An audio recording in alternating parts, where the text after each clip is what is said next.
Hello my dear students. तो next question number 9 हम शुरू करते हैं।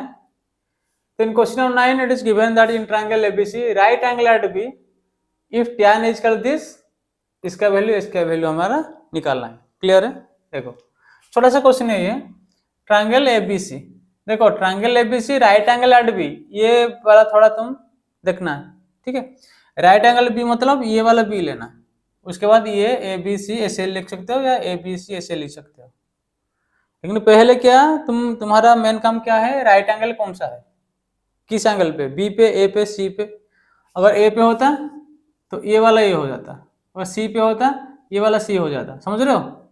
उसके बाद ए बी सी ऐसे नाम देते, उसके बाद ए बी सी ऐसे नाम देते, ठीक है। लेकिन हमारे यहाँ पे दिया गया है कि इधर given that right angle at B, so right angle B कर लिया हमने, ठीक है। If tan is equal 1/√3, tan is equal to 1/√3 दिया है।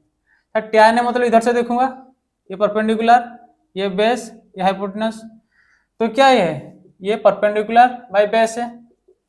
tan theta is equal perpendicular base, तो परपेंडिकुलर क्या है, BC by AB, BC by AB is equal 1/√3 है। अगर मैं लेट BC को K लिखा, मतलब 1K इक्वल के 1K लिखा, तो AB को क्या लिख सकता हूँ, √3K, ये तो पता है ना तुम्हें। क्लियर है? K का मल्टीपल होगा, ठीक है। तो AC क्या होगा, हमें पता है AC square is equal to AB square plus BC square. क्यों sir, this is Pythagoras theorem. Hypotenuse का square is equal to base का स्क्वायर प्लस परपेंडिकुलर स्क्वायर, ठीक है।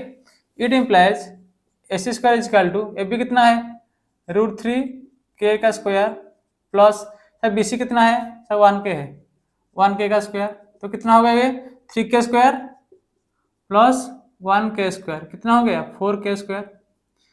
तो हम AC क्या लिख सकते हैं, 2K लिख सकते हैं। तो AC की जगह में 2K लिखा, AB दिया है √3K एंड BC दिया है K, 1K। क्लियर? तो अभी ट्रायंगल में पता चल गया, ये K √3K 2K। K क्यों है तुम्हें पता है, व्हाई दिस K, बिकॉज अभी हम लिखेंगे AB इक्वल दिस, लेंथ लिखेंगे √3K, ये कुछ भी हो सकता है, K1 हो सकता है, 2 हो सकता है, 3 हो सकता है, बोला था ना। मतलब ऐसे ट्रायंगल है, अगर मैं इसको 3 4 दे दिया, इसका मतलब ये 4 हो सकता है, 8 हो सकता है, 12 हो सकता है, ये 3 हो सकता है, 6 हो सकता है, 9 हो सकता है। तो इनका रेशियो 3/4 होना चाहिए। तो यहाँ पे देखो 3/4, 6/8 क्या है 3/4, 9/12 कितना है 3/4, मतलब इनका रेशियो 3/4 है, इसलिए हम K ले रहे हैं, इसलिए इसको 3K 4K लिख दिया। समझ रहे हो? ये पिछले वीडियो में मैं बताया था क्लियरली, ठीक है। तो AC इक्वल 2K, क्लियर, इतना तक हम पता चल गया।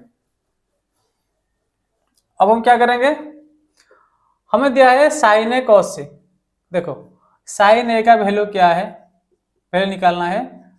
साइन C का वैल्यू क्या निकालना है, cos A का वैल्यू निकालना है, cos C का वैल्यू निकालना है। ये 4 वैल्यू निकालने के बाद बस put the value get the answer, उसके बाद पूरा इजी है। लेकिन ये चीज निकालना थोड़ा डिफिकल्ट हो सकता है, तुम्हारे लिए नहीं होगा, लेकिन ये हो सकता है। क्यों? देखो साइन ए मतलब इधर से देखा, साइन ए मतलब इधर से देखूंगा ना, ए ये है, तो साइन ए है मतलब ए से देखूंगा, ए से देखूंगा मतलब साइन थीटा क्या होता है, परपेंडिकुलर बाय हाइपोटेनस। तो इसके लिए अभी ये परपेंडिकुलर या हाइपोटेनस है, तो क्या लिख सकता हूँ, K 1K by 2K, this is equal to 1/2, sine A हो गया, ठीक है। तो cos ए लिख सकता, cos ए मतलब इधर से देखूंगा, cos A equal to base by hypotenuse, base कितना है √3K बाई हाइपोटेनस 2K, तो K कट गया, ये भी K कट गया, तो √3/2 है। क्लियर है? ये साइन सी इधर से लिख देते हैं, ठीक है, कंजेस्टेड हो गया साइन सी, ठीक है। देखो अब मैं लिखूंगा साइन सी और cos सी लिखूंगा। देखो जब मैं साइन सी cos सी लिखूंगा, अभी मैं इधर से देखूंगा, सी की ओर से, मैं बोला था एंगल जिधर से उधर से देखना है।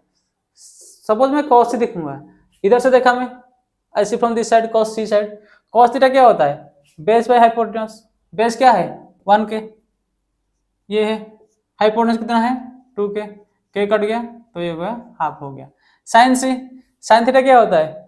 Perpendicular by hypotenuse, perpendicular by hypotenuse. तो परपेंडिकुलर कौन सा है? ये वाला परपेंडिकुलर है, हाइपोटेन्यूज ये है, तो लिख सकते हो √3k/2 के कट गया, कितना हुआ?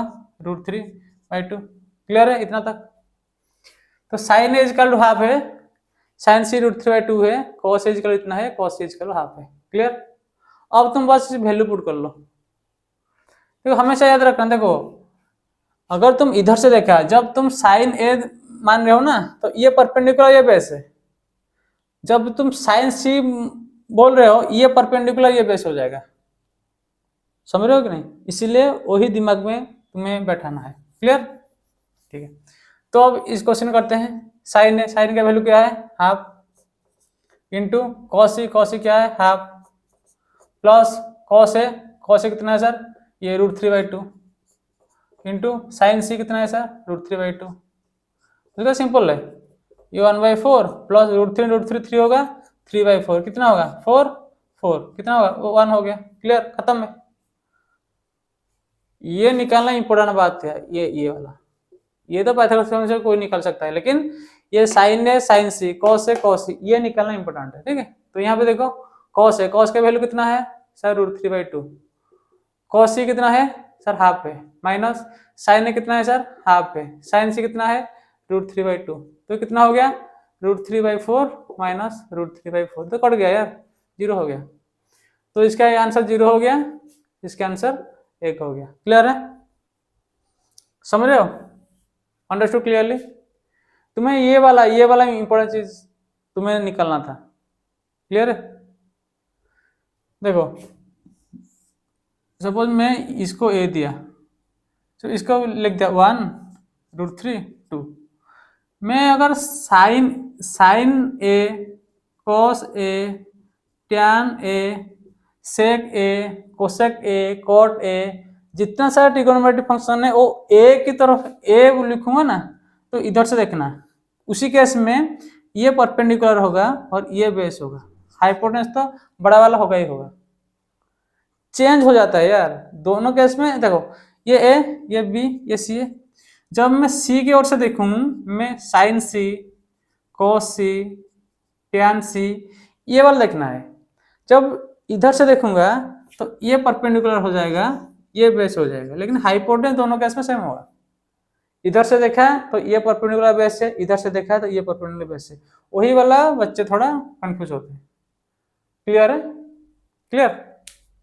देखो और एक छोटा सा मेथड है जो शायद तुम्हारा सिलेबस में नहीं है, तुम लेकिन समझ सकते हो इसको। छोटा सा फॉर्मूला है इसमें, देखो ये साइन ए इंटू कॉस सी दिया है, कॉस ए इंटू साइन सी। यहाँ पे एक फॉर्मूला आता है, क्या फॉर्मूला आता है sir? Sine A plus B का एक फॉर्मूला आता है, वो बोलता है कि sine A into cos B plus cos A into sine B. ये फॉर्मूला है, ये फॉर्मूला है। तो अगर ये फॉर्मूला हम इसमें फिट किया जाए तो हम क्या लिख सकते हैं? This is sine A plus C is equal to sine A cos C plus cos A sine C. मतलब ये जगह ये दिया है ना, ये वाला यहाँ पे लिखा है, इसके जगह में साइन ए प्लस सी लिख सकता हूँ। देखो साइन ए प्लस सी का वैल्यू कितना होगा? देखो ये वाला 90 डिग्री है, बी 90 डिग्री है, तो ए प्लस सी मिलाने से कितना होगा? 90 डिग्री होगा। Sum of triangle is equal to 180। तो बी 90 हो गया, ये दोनों मिला के 90 हो गया, तो ए प्लस सी की जगह क्या लिखूंगा? 90 डिग्री। साइन 90 क्या होता है? क्या होता है? साइन 90 1 होता है, इसलिए इसका आंसर 1 आया था। क्लियर है? ये तुम्हारे सिलेबस में नहीं है, बस नॉलेज पॉइंट ऑफ व्यू तुम इसको समझ सकते हो। क्लियर है? देखो ये वाला क्या है? ये वाला फॉर्मूला है cos a प्लस बी। इसका फॉर्मूला क्या है? cos a into cos B minus sine A into sine B. तो इसको हम अगर इसके साथ वेरीफाई किए तो हम क्या लिख सकते हैं? cos a प्लस सी। तो a प्लस सी क्या होगा? 90 डिग्री। तो cos 90 कितना होता है? cos 90 इक्वल 0, इसलिए इसका वैल्यू 0 होता है। Clear? So question number 9 clear तुम्हारा है? तो let's start question number 10। Okay, thank you.